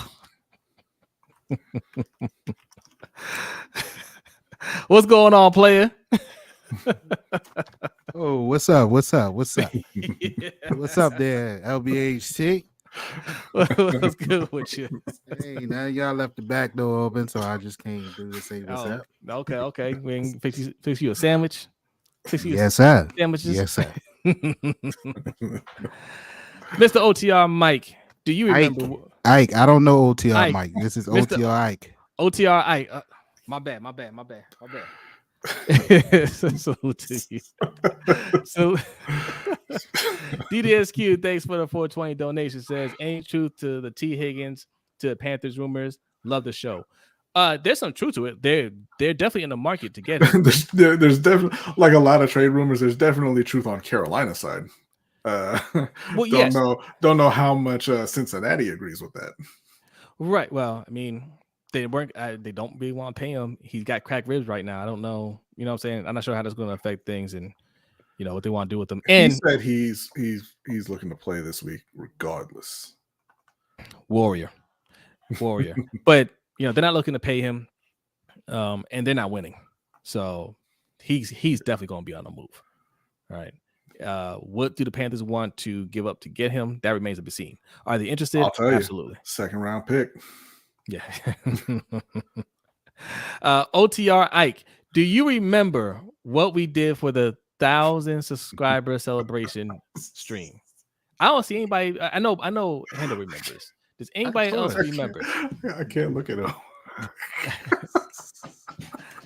You know, it's Disco Stew. You know I remember. Yes. You know what? I want you guys to go. Listen, I go look it up. Next stream, or you put in this stream. I'm going to give away some points. We're going to give away points to one person. The first person, and Hendo can't be a part of it. Hendo, you already know. Okay. The first person that could tell us what we did for our 1,000 subscriber celebration, we'll give you a couple points. All right, like 200 points. How's that sound? You gotta make more points than that. How many points? I was gonna say at least 5. All right, 500 points. That's halfway to 1,000 points, right? Which is all you need to qualify for our drawing. All right. Coach wants to know, who is this dude? Ike, what's going on with you, man? I can't call it, man. Just tuning in to the show, decided to, come on over, see what y'all was up to. That's what's up. Hey, well, you're here just in time. Do you want to give your take on the Ravens real quick before we move on to around the NFL? Because we about to get in some NFL talk, just see, what's going on around the NFL. But I know you're a Baltimore Colts fan. Yes, Okay? yes. I grew up in those days. I'm starting to like this new team in Baltimore. But yeah, I think they're good. I think 8 looks great. Yeah, but it's rivalry week, so we'll see how that goes this week. In division, anything can go. But if they can find a way to pull it off, they'll have a heck of a lead in the division. Facts. Are you picking them? Of course. All right. What's the first story be from around the NFL? I don't know. I sent you a list of topics. I was thinking you were going to pick one, and you just put around the NFL. So hold on, let's see here. Well, you said Zach Wilson. You want to talk about Zach Wilson? I mean, yeah, we can talk about Zach Wilson. Zach Wilson kind of he had a little mini turnaround in their last game against the Chiefs. Now they lost because Jets, but he was the first opposing quarterback in the pros or in college to have more completions, more yards, more touchdowns, and fewer interceptions than Patrick Mahomes. Which is why, side note, I've told our dad that we're gonna be reversing that trade that we did to get me Pat Mahomes because he ain't paying off. But Zach Wilson outplaying Pat Mahomes. You think that's the start of him turning over a new leaf and maybe starting to live up to the draft status where they took him in New York? Didn't he fumble away the game? I don't know why you're trying to see the negative. I just gave you a crazy stat about Zach Wilson and how well he performed against a guy who's on track to be the greatest quarterback of all time. And the first thing you say is, oh, maybe he can't hold on to the ball when people don't block for him. Your quarterback do that every week. Twice a week, actually, up to this point. Yeah, but usually it doesn't lose us the game. I mean, it did against the Colts, but whatever. Well, no, it's him taking a sack. Okay, it wasn't a fumble. All right. Did it? Look, no, he's not on the road to anything. He's not. I don't believe in Zach Wilson. I never believed in Zach Wilson. I told you he was that year, that class's Mr. Trubisky. No, I don't believe in Zach Wilson. That's not fair. Mitch Trubisky won his division a couple times. Mitch Trubisky took his team to the playoffs a couple times. Fair. That's fair. Where he went 12-4 in Chicago. Okay, he's Mr. Trubisky light. Okay, poor man's Mr. Trubisky. Poverty man's Mr. Trubisky. All right. Wow. No, I don't believe in him, man, and neither does Robert Saleh. Okay. Every time he has to talk about this guy, man, like you can see a vein pop out of his head, just goes from the top of his head down to his forehead. Right? No. What do you think? You believe in this Zach Wilson guy? Back in my day, there was a guy that played for the same team. You just add a number 1 onto that jersey, and you have a new Joey Namath. Just give that kid some time. No, hell no. I don't believe in this kid. Hell no. I thought that, a year under A-Rod would have done him well. A-Rod was in the building for the game, so I don't know, how much he'll be around, but I thought a year sitting under A-Rod would do him good. But that lasted all of, was it even a full quarter? No, he 4 plays. 4 plays, right? So, yeah, Ryder won't go teach him a damn thing. He don't like people. Now he don't like people, but I mean, sit and getting to watch. Sometimes the mental reps. Yes, I to see that side of it. You think the Cougar Hunter was going to be taking mental reps? Yeah, Jerry just put in there. He's like, he's too concerned with everyone's mother. Exactly. That's the one thing that everyone knows about Zach Wilson. He don't care about football.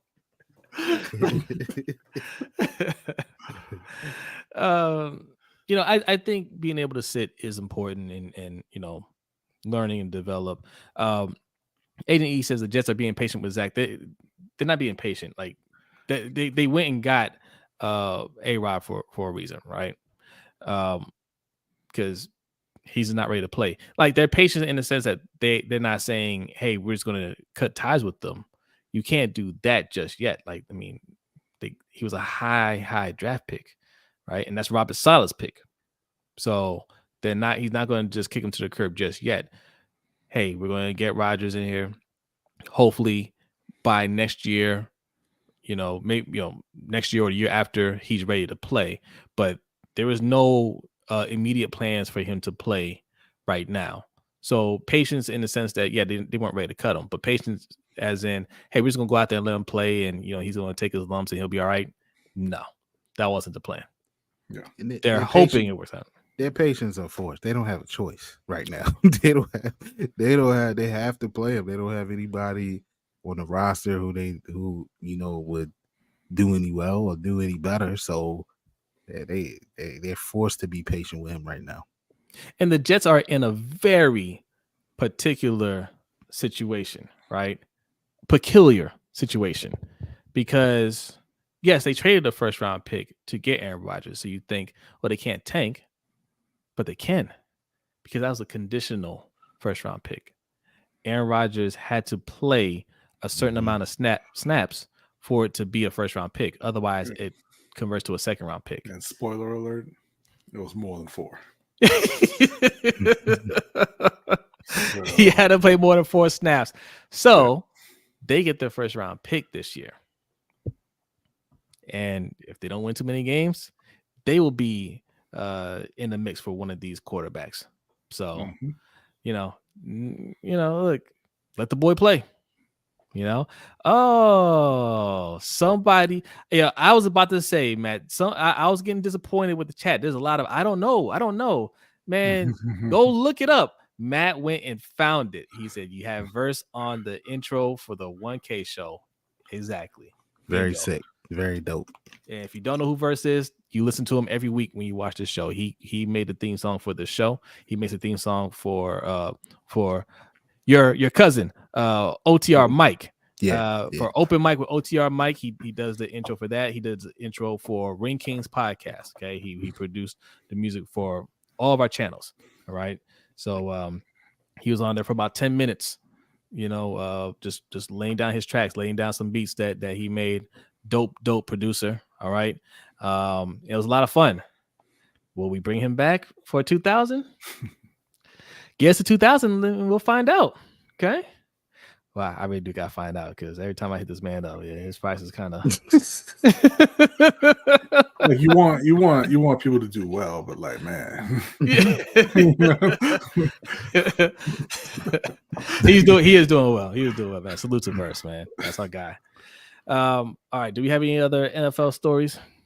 So we could have talked about Cooper Kupp was activated. He's coming off of IR, so they opened up that 21 day window. Do y'all think, because my guy, if you're watching, my guy, Puka Nacua, has been tearing it up in LA. Mm-hmm. He's catching like 35 passes a game. It's ridiculous. And I'm sure that Cooper has been on the sideline saying, hey, that's kind of my thing. That you're doing right now. Just getting every single one of the targets. So do you guys think that with Cooper Kupp coming back, those two will be able to coexist and continue to both be productive? Absolutely. I think they're gonna go off, man. This could be Torrey Holden, Isaac Bruce type of production. But I'm not saying talent. I'm saying production. Yeah. And Polynesian. I'm saying production because Nacua catches everything. I know a lot of people are saying, oh, he's a system wide receiver. Well, who else in that system was doing that? All right. Van Jefferson wasn't doing that. He sure wasn't. You know what I'm saying? Like Tutu Atwell wasn't doing that. And Tutu, I think, is good. Nah, Jeremy. Cooper didn't coexist with Robert Woods. Cooper was the man when Robert Woods was there. Yes, yeah, yes. I think it's gonna be a very dangerous duo. I believe in Nacua. I think he's a real deal. Yeah, I think they make it work. I mean, McVay is supposed to be an offensive genius, so it's his job to make sure they find a way to make it work. Hopefully, they feed off of each other. Dude seems to be a problem, even though he's the only thing on the field. Defenses, I guess, trying to take him away. He still does his thing. So you bring Cooper out there, somebody gonna be open. Somebody gonna be open. So, but I do think it's a bit of a system, but that's fine. You play within the system that you're in. So, I think they should be able to make it work out. Hey, Agent E, how about you stop snitching over here? Okay? Coach said he's a system wide receiver. Listen, most players are system players. Yeah. All that means is you get put in a position to utilize your strengths. That's all it means. Every player has strengths and weaknesses. Bad coaches don't play players to their strengths. Good coaches do. Don't get me wrong. I'm not saying he's Justin Jefferson, or anybody like that, right? Jamar Chase. He's not that.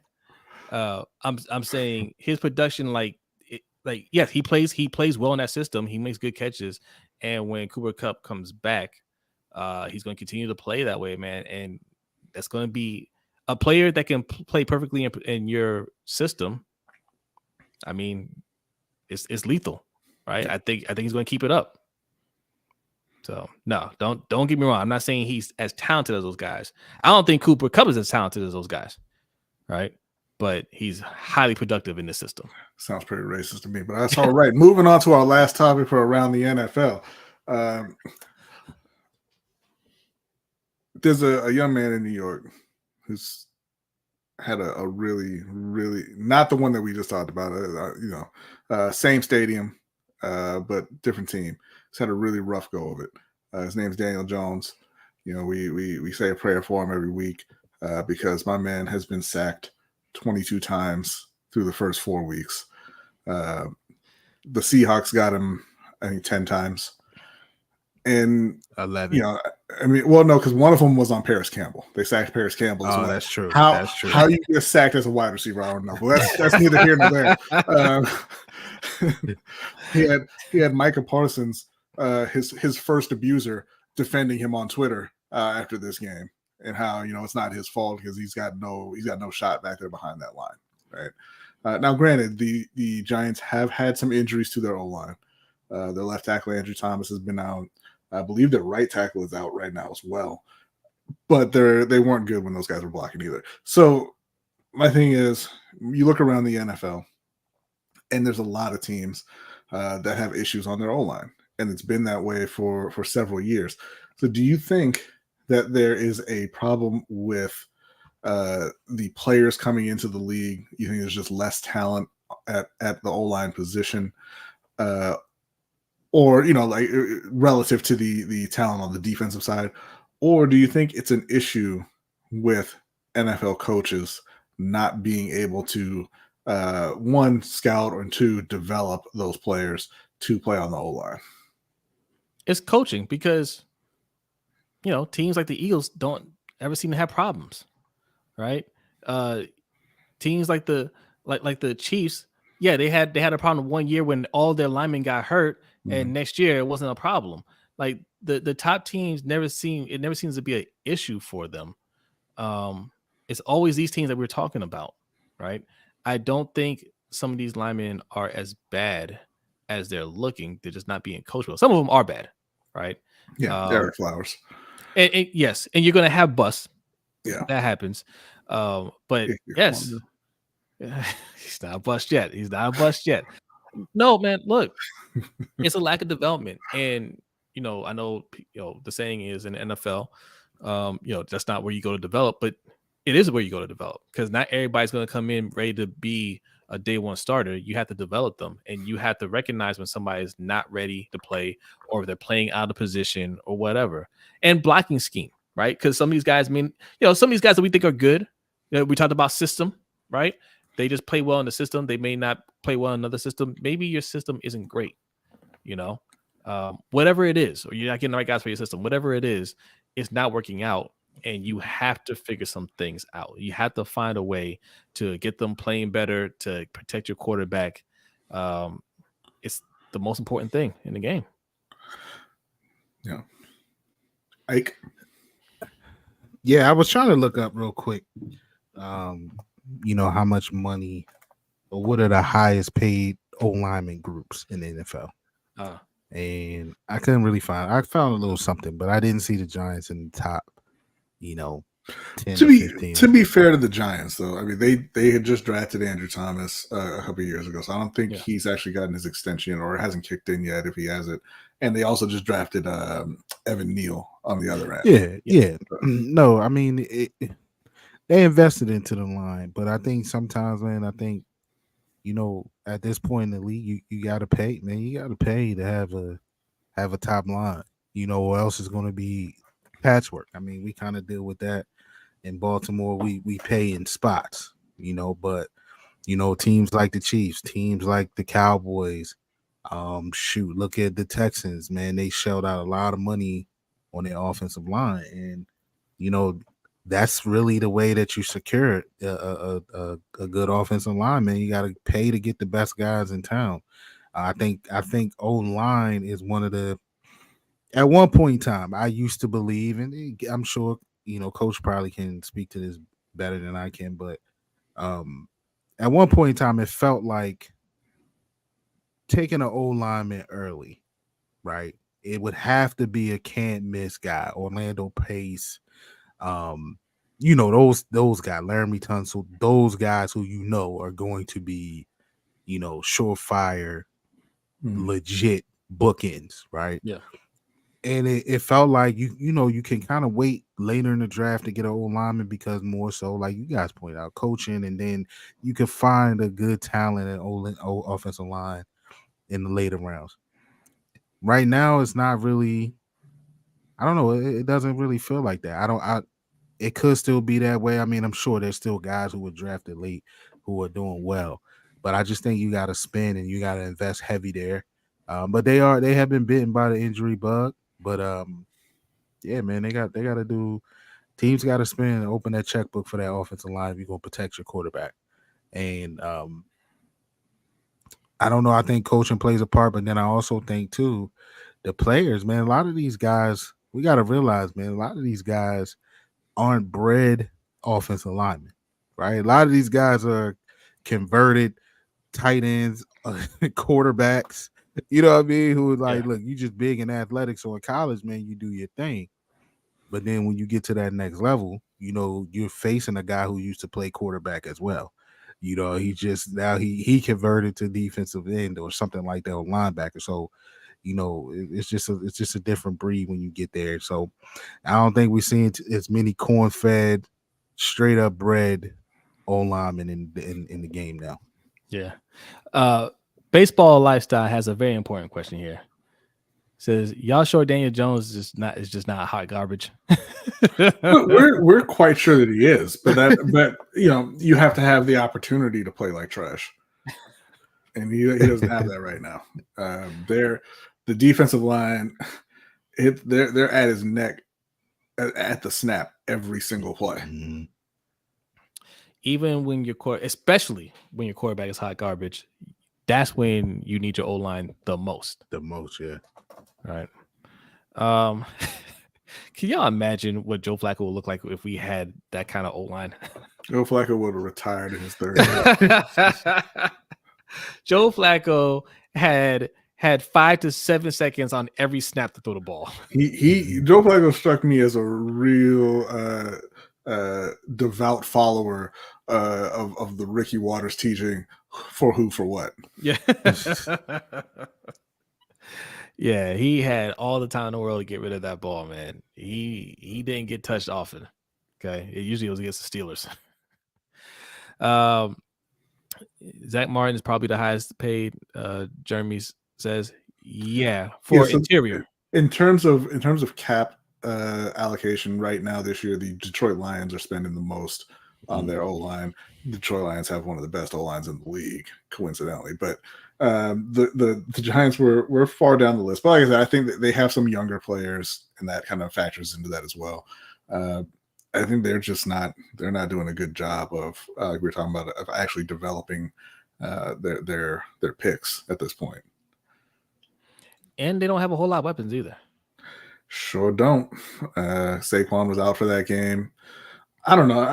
I'm not sure exactly how well Jalen Hyatt is playing at this point. You don't hear his name a whole lot. Darren Waller. Yeah, that's not they ain't working out. Yeah, so it's all a mess. The reality for New York is they overachieved last season. Yeah. And so they had higher expectations than is probably fair for the roster they have. All right, look. We're almost at an hour and a half. We're gonna move it. All right, the NBA segment, we're gonna cut it out this week. All right, or we'll save it for overtime show. We'll save it for overtime show. Salute to Brandon Buck, classic Nets fan. You don't want to talk about the Lakers. Oh, you want to talk about the Lakers and how they're not gonna win it? They gonna. You didn't get your boy Drew Holiday. No, right, that was poorly done. Buck says Dobbs is better than Daniel Jones. No, he's not. Agree or disagree? No, he's not. No. I don't know. Not. I don't know. Yeah, I don't want to say that, but all right, B. Look, we have about 20 minutes. We have to use this time wisely. You're navigating. No, it's fine. Where are we it's going? fine. It's fine. We'll move on. I'm just glad that we got that on record. Before we move on, okay. You got about 60 people in here. Hit that like button. If you're new, hit the subscribe button. All right. We have goals. Okay. We have goals here. 2,000 subscribers before Matt Canada gets fired. All right.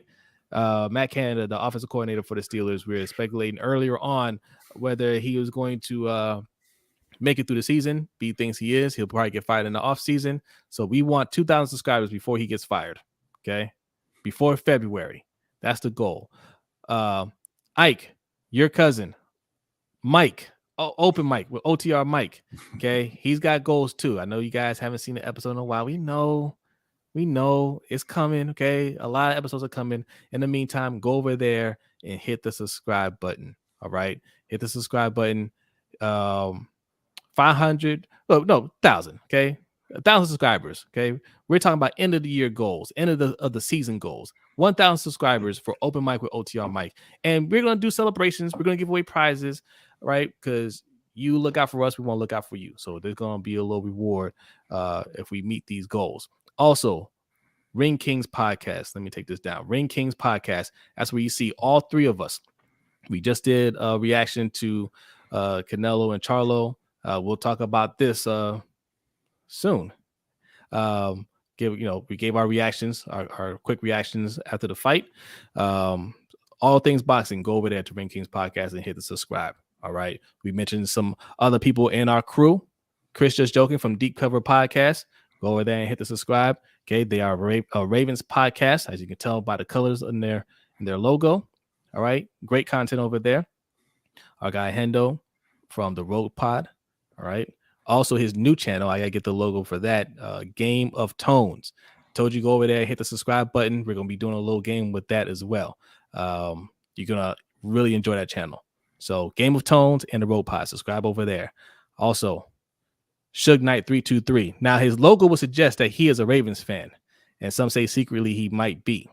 But he is a Steelers fan, but he has a show every Tuesday night at, was it 9 p.m. Eastern time? 9 p.m. Eastern time, called the 9:15 Eastern time, called the Steel Conspiracy. It is a Steelers and Ravens podcast. So Suge Knight 323, and you'll see B over there. You'll see a familiar face. All right. So Suge Knight 323 is where you need to go and subscribe. Also, the highlights. Let's Get Ready Network, the highlights.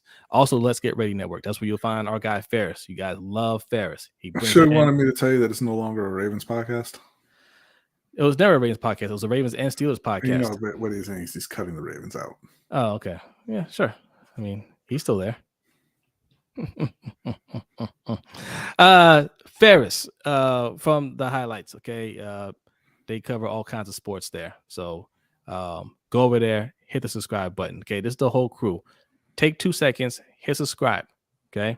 Also, if you want to see more of us, because we're getting out of here, we don't do 2-hour streams. Okay. We've been dangerously close before, but you want more of us immediately, Patreon.com/LBHT Show is where you can find us. We'll be doing the overtime show right after this. And what are we discussing on the overtime show? Stupid human tricks. This dude right here, that dude right there that says, "It's cool, bro. It's cool. Let's go tornado hunting." Well, yeah, bro, let's go climb Mount Everest. As Get one a of rush. One of my favorite podcasts, we have concerns what they would call living the Brock lifestyle. Is what we're going to be talking about. Living the Brock? Living the Brock lifestyle. Yes. I like that. Every person who's into extreme sports is named Brock. Now, I love that. We're gonna steal that. We're gonna move on to some submitted questions for this evening. We've got a few here, and again, thank you to Jay. You froze out for a second. Thank you to Jay for Jay. We appreciate you for getting that submission in. You got your points. I was tempted to double your points, but no, you just followed the rules, so I'm not going to do that. But I appreciate you nonetheless. First question from our guy, Brandon Buck. Other than Higgins, who should Carolina realistically try to trade for as wide receiver one? First of all, don't put me in the box of realistic. I can get whoever I want. You saying who should they trade for? Yeah, that's obviously different from who they're going to get. Obviously, Higgins is number one. I'm not mad about them talking about Hollywood Brown. I would call about Rashad Bateman. I would also call the Raiders about Devontae Adams because that dude don't want to be playing with Jimmy Garoppolo no more. Outside of that, I mean, look, you call everybody, right? You call everybody and you inquire about everybody because you never know who might be available. Or not. Like, I mean, I would call, this is far-fetched because they are probably the best team in the league right now. But you call San Francisco and ask, hey, how's that Deebo Samuel thing working out so far? Because he ain't putting up 1,400 yards again, is he? But you call around. Call about DK Metcalf and Tyler Lockett. They just drafted Jackson Smith and Jigba. Right? You call and you ask about everyone. Call about Cooper Kupp. Call about Cooper Kupp. Why not? Call about Puka Nakua. You don't know. Don't call about this guy. No, Rico, not Chase Claypool. You who you gonna call about Chase Claypool? He ain't got no job. But hey, Chase, can you put DJ Moore on the line, please? But the point is they should be first and foremost focused in on T. Higgins. Yeah. What you think, Ike? You agree? I was gonna say Adams. But but I agree with B. You call just about everybody, but I think clearly Devontae Adams is not happy where he is. Mike Evans or Chris Godwin. You call anybody at this point and see what you can do. No, I mean, I'm with B. Don't just settle to get anybody like a Chase Claypool or anything like that. Don't just settle and think you're making a move to get somebody, but yeah, you call those heavy hitters and you see what you can get. There's I would even call. Hey, what about calling the Colts about Pittman and somebody like that? You just never know. Some guys like that is who you got to check on though. What's up, Sterling? Sterling, this is not Mike. This is Ike. This is OTR Ike. Okay, you're gonna show him some respect. That's right. That's the guy under OTR West right there. OTR Mike, he not here. He probably at work or something. That's why I'm here. I'm gonna add a little bonus to this question, man. Bonus answer. They should not stop at wide receiver. They should be calling around about offensive linemen because offensive linemen are rarely advertised, right? But like we found out, when what's his name, Eugene Monroe, was secretly available. Sometimes teams are willing to give up on a solid or good quality offensive lineman, whether it's a interior lineman or rarely, but it happens with tackles. They'll be willing to do it because they're not planning on paying that person, right? Mm-hmm. So ask around about that as well. Okay. But be very aggressive these next couple of weeks. And I think they are. I think they are. I think we're going to see a couple moves, not just one. I think we'll see a couple moves from them. Scott Fitter out there probably offering Bryce Young right now. That man he don't know how to negotiate. He don't know what he's doing. They're definitely offering Brian Burns, right? You know, I know they are, and I'm gonna be pissed. Even I said trade Brian Burns, but they're not gonna get 2 firsts for him, and I'm gonna be angry. Submitted question number 2 from the aforementioned Jay the Six. Do you think, and this is why I didn't push back because I knew we were getting Lakers talk anyway. Do you think the Lakers starting D'Angelo Russell over Gabe Vincent is a good move? And do you think they can handle the revamped Suns, Nuggets, Grizzlies, Hendo's Warriors, etc.? First of all, Hendo's Warriors do not belong on that list. They are finished. Wow.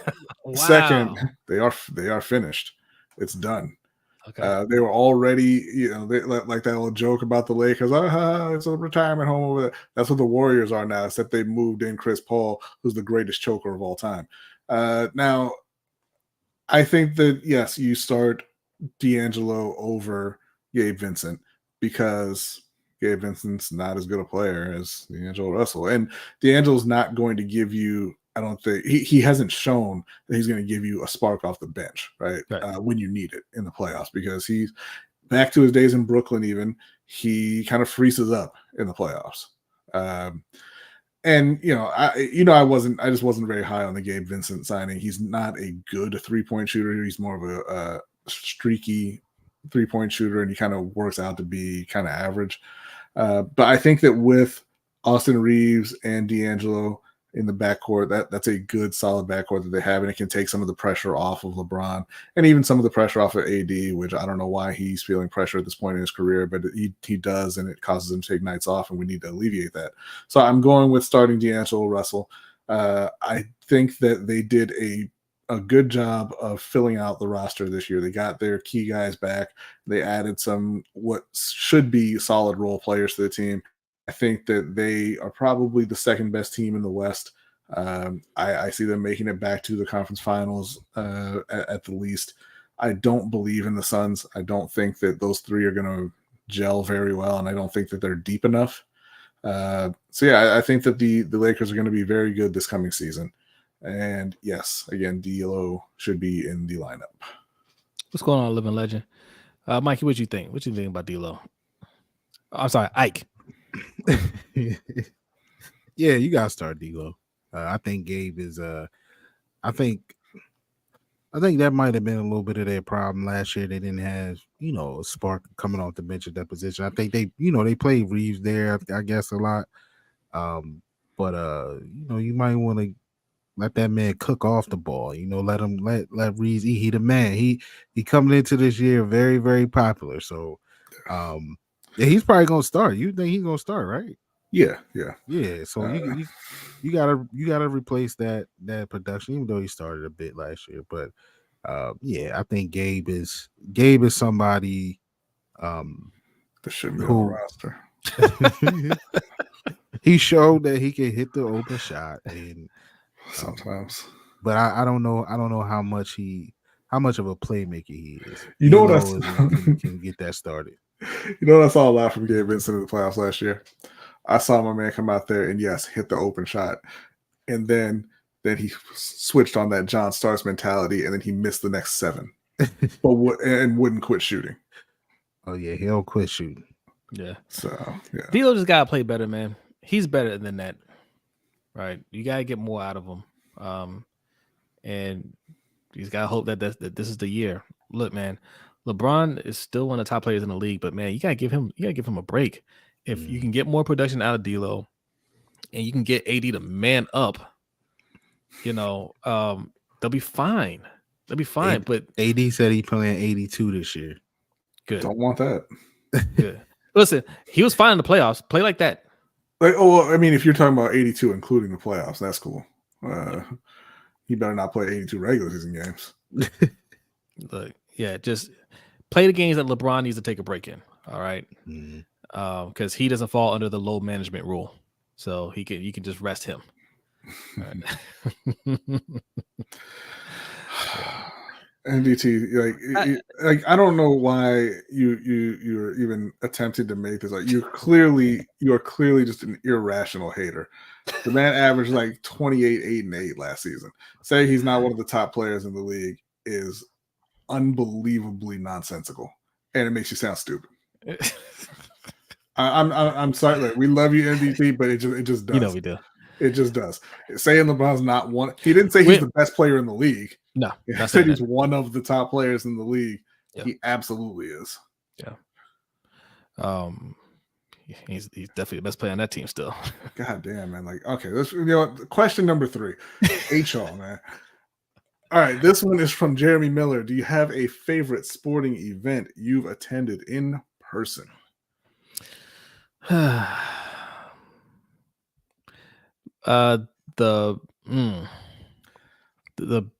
probably my favorite one was the game. It was Ravens versus Steelers. That was when I think we first got Steve McNair, and we were beating the brakes off of him. And Bart Scott was still on the team, and Ben Roethlisberger drops back to pass, and Bart Scott decleats this man. Like, I'm sitting there, and I could see, like, I mean, kind of lower level, and I could see Bart Scott coming off the edge. Nobody's even looking at him. Like, the tackle missed him, the chip block missed him. Like, it was like he was invisible, and Roethlisberger didn't look his way at all. But usually Roethlisberger back then always did that. He would never acknowledge that the rusher is coming, but he will always avoid it.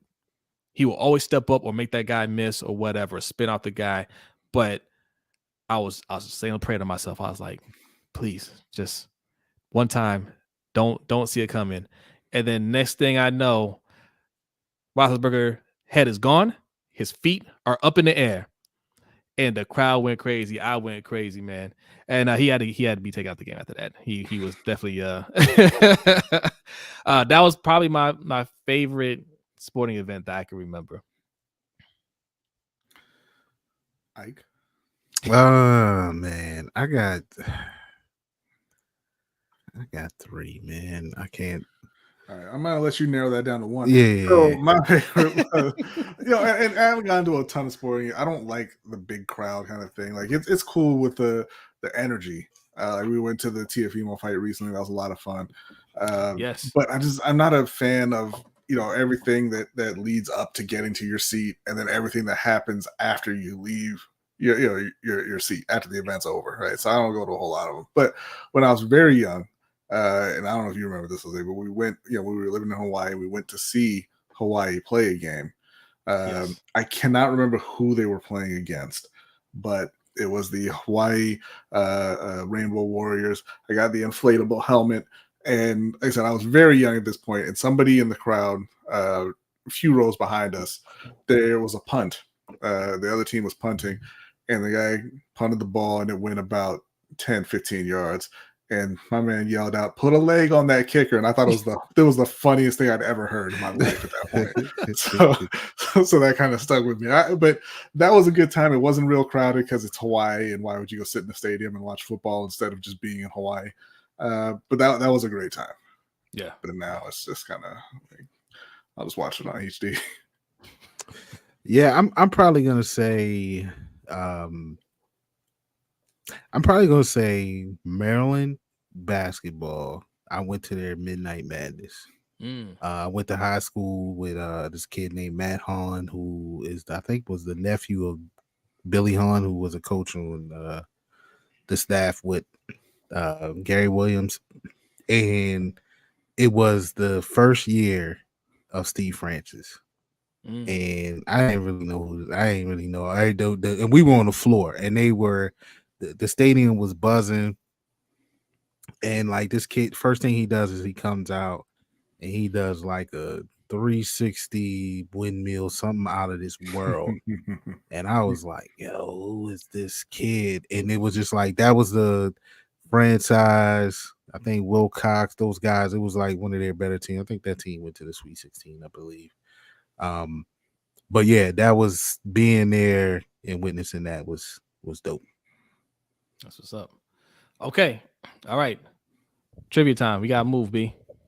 Yes. Give me 1 second so I can fully remember what the question is. That's fine. 'Cause I'm gonna plug it while you're looking.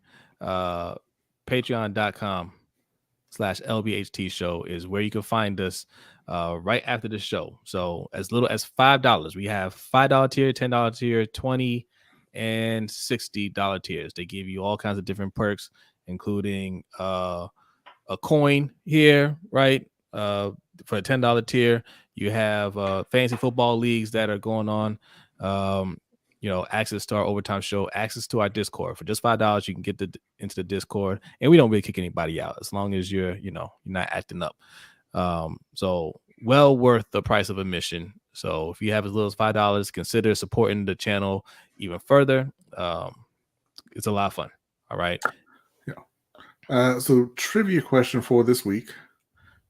This one is because this Sunday night we got Dallas and San Francisco, two of the best teams in the league. One of the kind of marquee matchups in NFL history. Those are two beloved franchises. Suge said his question got skipped. Does Suge have a question? Yeah, we ain't asking that question, Suge. Okay. Sorry. Listen, you didn't post it on the community tab before the show. I gave you a one-time pass last week. One time. No, it's not happening again. But yeah, so the 49ers and Cowboys, like I said, marquee matchup. That's actually the most common match. It's tied with a couple others, but it's the number one matchup in the playoffs. They've played each other 9 times in the playoffs. Oh. But the question is not about a matchup in the playoffs. It's what two teams are tied for the most playoff appearances in NFL history. Not against each other, just that team making the playoffs. And I'll give you a hint. The number is 35. Two teams in the league have made the playoffs 35 times. Who are they? I have some thoughts. Do you? I do. You gonna share your thoughts? I want to give people a chance to answer because I can share them. Okay. I'm gonna say it's the teams you were just talking about, the 49ers and Cowboys. It is not. Wow. It is not. I was thinking Patriots, Jeremy. I was thinking that. I was like, Patriots been to a lot of playoff games recently. But historically, you got to go back from, Steelers is a good one, Shug. Jay having a lot of faith in the Chicago Bears. Misplaced. That's incorrect.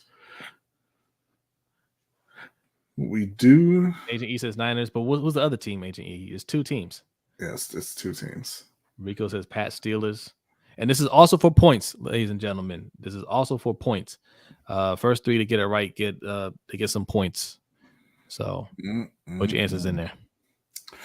The Ravens ain't even been in the league 35 years, bro. Yeah, it can't be the Ravens, man. I can tell you how many times the Ravens have made it. They made it 14. So you got a long way to go. That's still pretty good. We got okay. We got a couple right answers. We don't have 3 yet, but we have a couple. Okay, there's a couple. So start copying each other, I guess. You guys I just want to say something. You guys are terrible at Googling stuff. Okay. Yeah. You're terrible. Every week we give you a chance to go on Google and answer, and you're just like, I don't know. I don't know what to do. Speaking of who got an answer right earlier about that was Matt. Matt. Okay, make sure Matt gets his 500. I gave him his points. Okay. Matt missed a question, but he's gonna go with Steelers and Cowboys. All right. Well done, Matt. The question was the 2 teams who have made the playoffs the most times in NFL history. They've made it 35 times each. And another one team answer. Justin Phillips says Green Bay. You need 2 teams, Justin. 2 teams. Okay. Agent E says Niners and Packers. All right. Jerry Green says Green Bay and Dallas. Green/Bay, Dallas. Okay. Packers and Raiders. Oh, a lot of different answers here. Okay. All right. Do we have 3 yet? You guys got 1 more minute. we'll give you 1 more minute because we gotta get up out of here. Okay. That's it. Okay. Cowboys and Packers. We do have 3. My bad. All right. We got 3. What's the answer? It is the Packers and the Cowboys. There you go. So congratulations to Hendo, Jay, and Big Reg. And I feel like Jay and Big Reg definitely Googled that. Or just get right as soon as I said that there was one right answer. But congratulations nonetheless. All right. Hey, thanks for coming through, Sterling. Yes, yeah. We'll talk tomorrow. Thanks for coming through. Thank you everybody for coming through. Still over 50 people in here. All right. And there's a few over on Facebook as well. I can't check the Twitter stats on here, but it's usually a couple of people that watch on Twitter. But thank you so much for tuning in and hanging out with us for almost 2 hours, hour and 50 minutes. All right. Yeah, really appreciate it. Look. Hit the subscribe button. All right. I know a lot of you guys watch. Forget to hit the subscribe button because YouTube keeps suggesting the show to you. But when we have pop-up videos or other videos that we try and put out, we want to make sure that you're getting those notifications. And we're trying to grow the channel. What are you looking at, B? We ain't got time for this, man. It's 9 minutes now. We're promoting the channel. Excuse me. We still got to do our predictions. Oh my God. All right. Prediction time. Let's go. Rapid fire. Let's go. Jeez. All right. Chicago at Washington. Not letting the Bears fool me again. Taking Washington. Jacksonville at Buffalo. It's Buffalo until Jacksonville shows otherwise. Yeah, Buffalo. And it's at home. Buffalo, yeah. Houston and Atlanta. The slide continues for the Falcons. I'm taking. Wait, is that London? 9:30. That's in Jacksonville and Buffalo is, yeah. Okay. All right. Buffalo. Wait, they there 2 weeks? Yeah. Oh, okay. Looks like they're moving there. Yeah. Hashtag rapid fire. All right. Houston over Atlanta. Houston. Carolina at Detroit. No. What's the score prediction, B?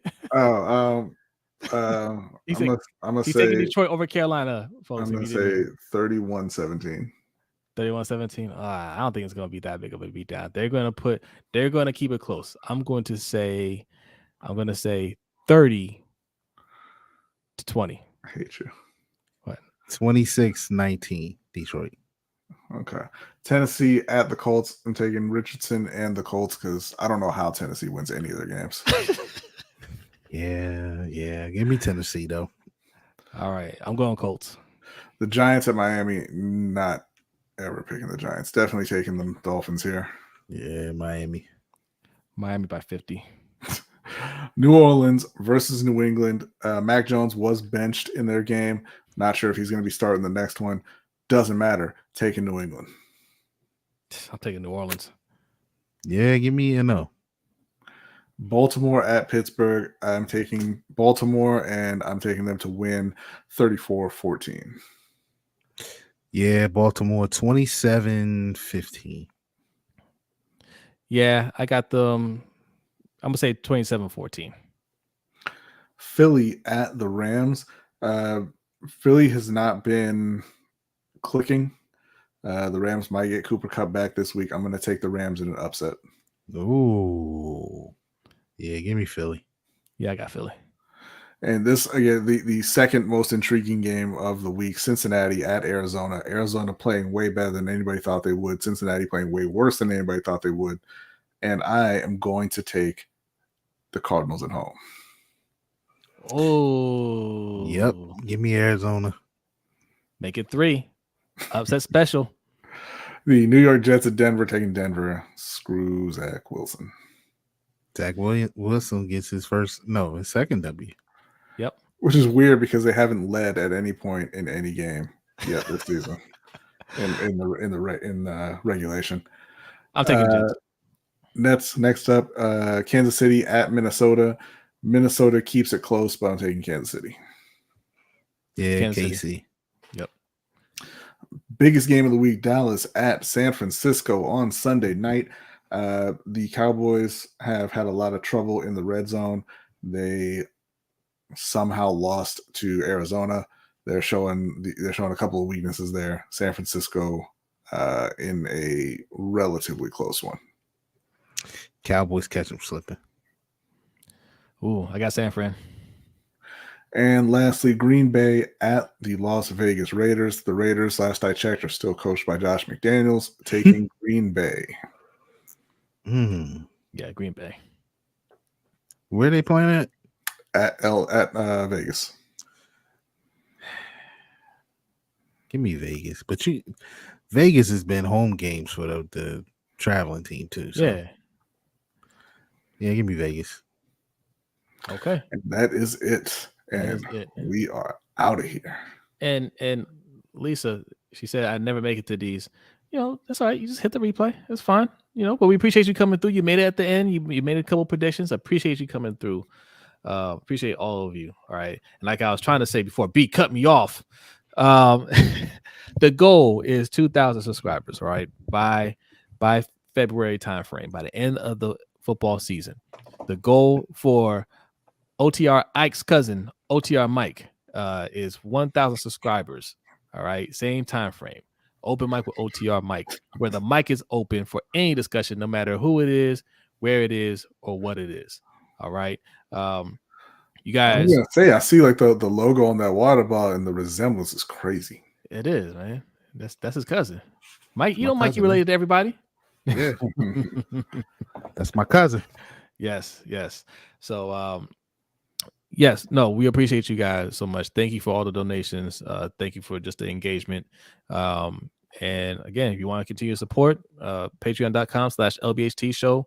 We're getting ready to hit the overtime show right now and talk about what's that term? The Brock life. The Brock life. Right. So disrespectful. The Brock life. Do not follow Brock, okay, into disaster. Okay. Do not follow Brock into disaster. We're going to talk about Brock really soon. Are you gonna hang out with us, Ike, in an OT, or are you gonna get lost like Mikey does?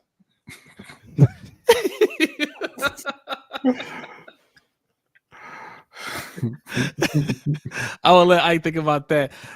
B, are you ready? It's weird. Yeah, Mike is the most part-time and full-time podcaster I've ever seen. Are you ready? He's not even here right now. Damn. B is ready. We are out of here. Everybody have a great night. Enjoy the rest of your week, and we will see you next time. Peace.